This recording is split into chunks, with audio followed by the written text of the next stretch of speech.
all the plans to survive the calamity. It had to be stab weeds.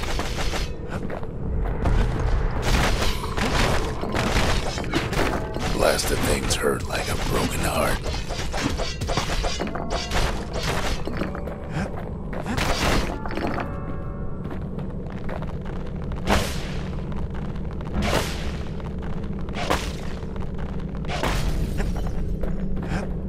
If there's a core, he figures it ought to be deeper down. Core stuck inside one of those fancy cages. He throws a switch. Now what could possibly go wrong? Quite a bit, as it turns out. Some of the stuff lying around is downright dangerous. The cage starts lifting from the core ever so slow. All Kid can do is wait. Shipments start falling in.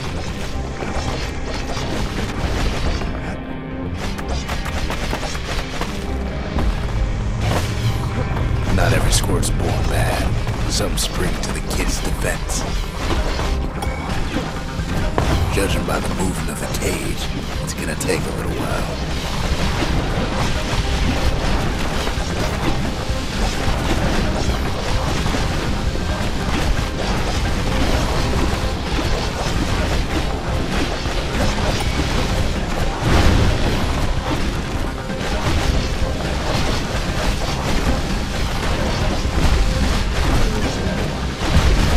Scumbags don't take kindly to interlopers. Even some gas fellas take his corner. Heard he popped that mean old foreman.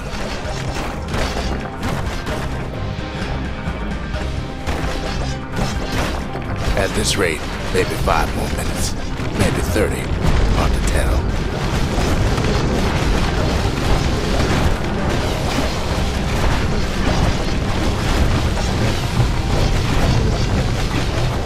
Squirts get real territorial around the core. Then a shipment of free samples shows up.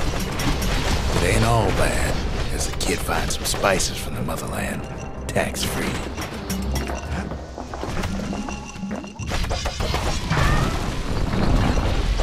One thing's for sure, that cage is awful heavy.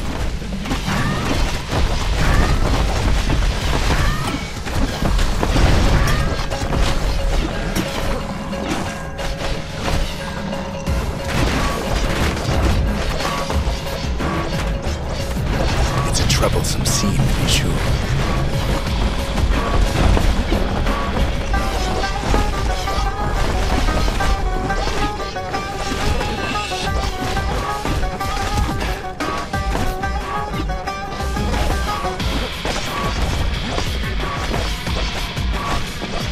A few moments left, and the core goes free.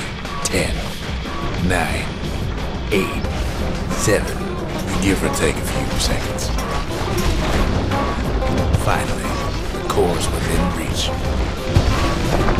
And done. He's got it. Just gotta get to the nearest barge.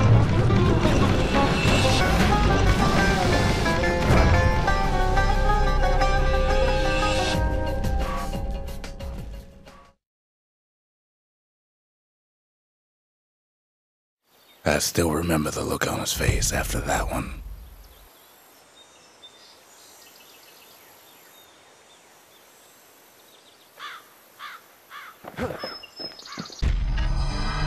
The old world's finished, but the new world's just getting started.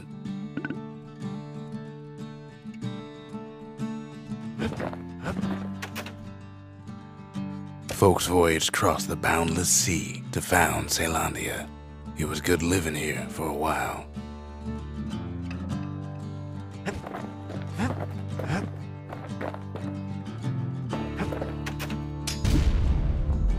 The Bastion's a place of peace, but we can hold our own if we have to.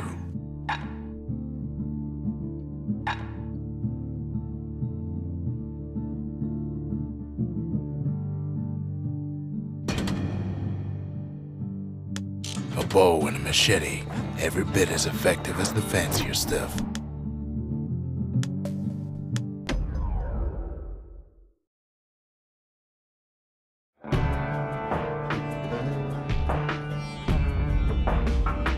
Couples used to walk the sundown path.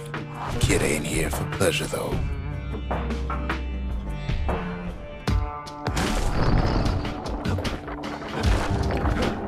But then, somebody gets to the core before the kid. The floor starts giving way under the lightest step.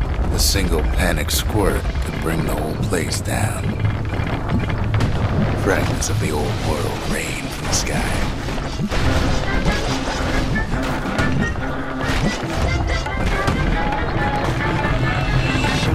Well, the path ain't exactly open to visitors no more.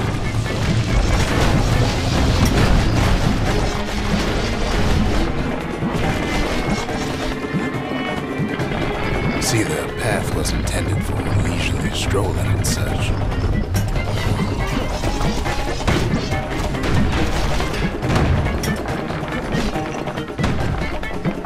Sky bridges link the path together. One of them bridges whips the kid along.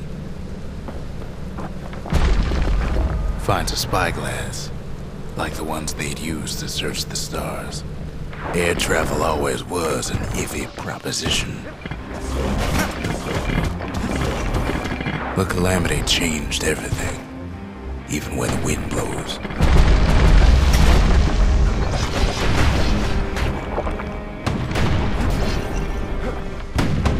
Well, if we mastered the winds in the old days, we can do it again. But the question is, who else could have taken the core? Well, ain't no survivor stole the thing.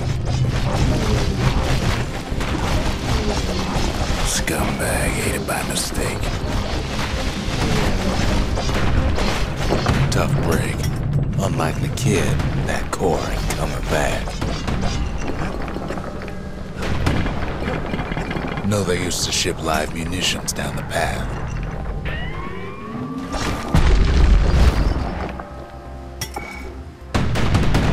These wires to toss those things plenty far away.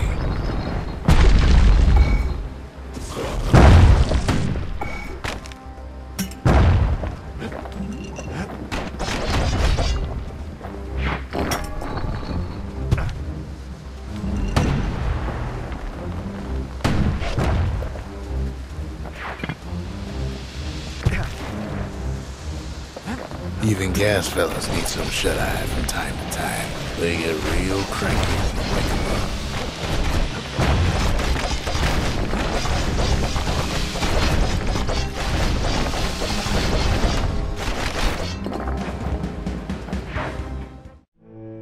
up. In all his toil, Kid keeps coming back to an overwhelming question. Who else could have survived the calamity?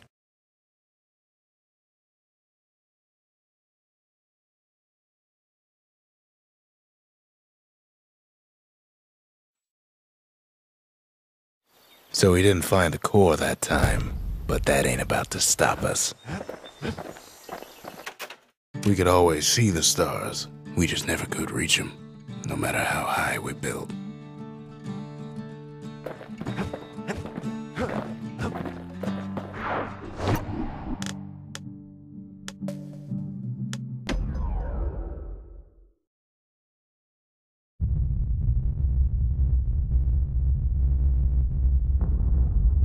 The dead welcome him with open arms.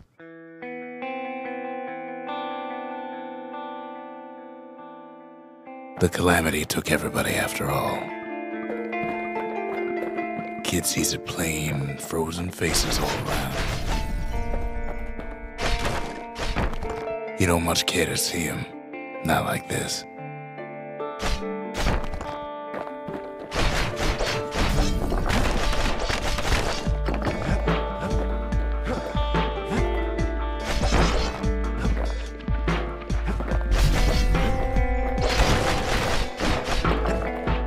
These folks never saw the calamity coming, but someone did. Someone close.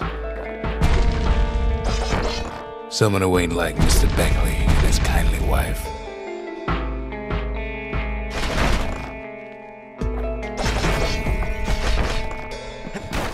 It was someone like him.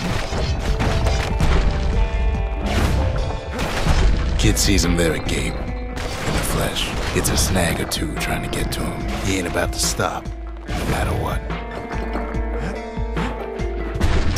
He's got so many questions after all.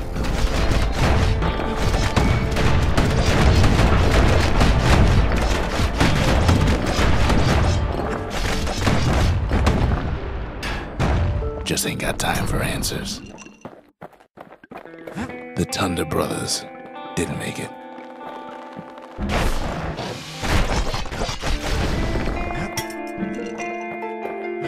They never saw what it was like beyond the walls.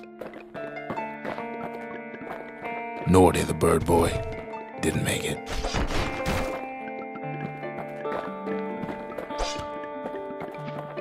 The Jawsons, they didn't make it.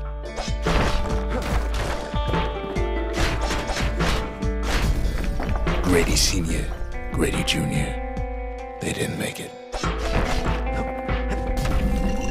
But him, he survived. Kid finds proof enough that man ain't from around here.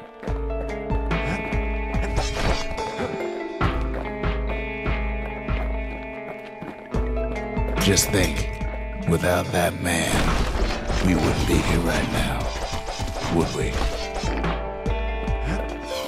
The Corps survived as well.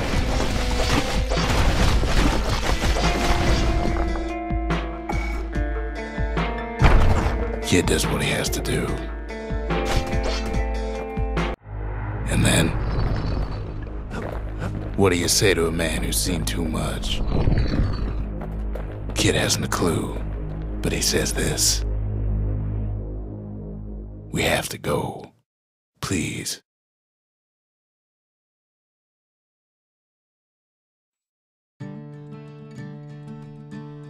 He's a proper gentleman, that man. His name is Zolf. No hiding he's an Ura. Folks like him ain't never been a common sight in Caelondia. He's relieved to see a living face or two. The kid and I introduce ourselves in kind. Both to him and to each other for the first time.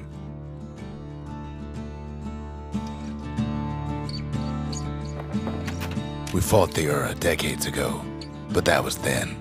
Things are different between us now.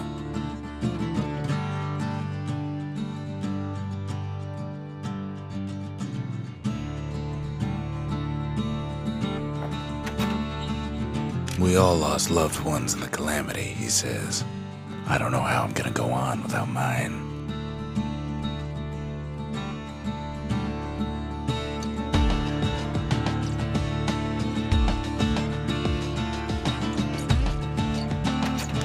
For Zolf, Caelondia was like a second home. He's real worried about his first home, too. Far to the east. Zolf offers to help me plot the skyways for the kid. At least the calamity hasn't touched the stars, he says.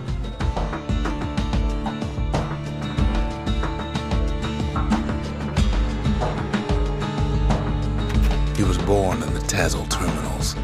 The Ura sent him on a mission of peace to our city, and he's lived here ever since.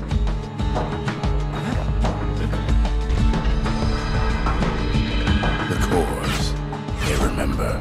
That's why this place is coming together. That's why things are gonna be all right.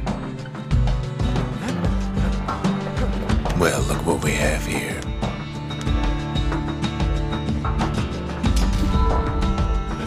The memorial. Here, a kid can pay respect to the old world and earn it in kind. The valediction. Just another one of my sketches. Nothing more.